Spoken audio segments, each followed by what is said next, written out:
The shops every weekend? I occasionally use the car for trips where there is a lot to carry. So how would I manage the same thing myself with a bicycle? Well, you could do the journey. You could do that journey by bus, or perhaps. Since I managed to do it by bicycle myself, and I'm possibly older than you, why can you not do the same? Well, I do a lot of journeys by cycle. No, I'm talking about those ones when you use the car. Yeah. Well, sometimes it's more convenient to use the car if it's very rainy or if. So how do I manage when it's raining? Well, since I do manage on a bicycle. Well, I think that's great. And so why don't you do the same? I try and do that where I can.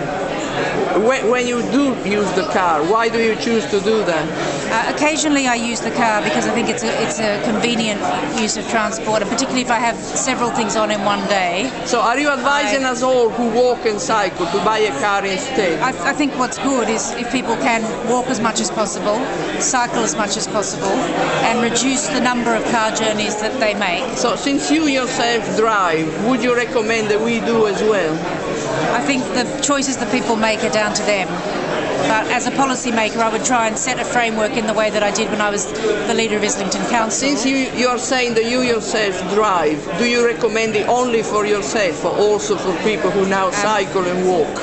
I think people's choices are down to them as individuals. So if we all choose to drive, is there a better society? I think as an individual, the choices I make are my choices, just as your choices are your choices. So if we all choose to drive, is there a better world? Well, I think the better way of looking at it is what are the policy choices that I as a policy maker can try and encourage in terms of a framework, a transport framework. Right, when you do drive, do you think this is fantastic, everyone should be doing what I'm doing now? I think what we need to aim towards is fewer journeys by car. So since you yourself drive, how do you encourage that reduction? Well, sometimes I can use my car a lot in one week, sometimes I use it very rarely, but it's difficult to predict. Thank you.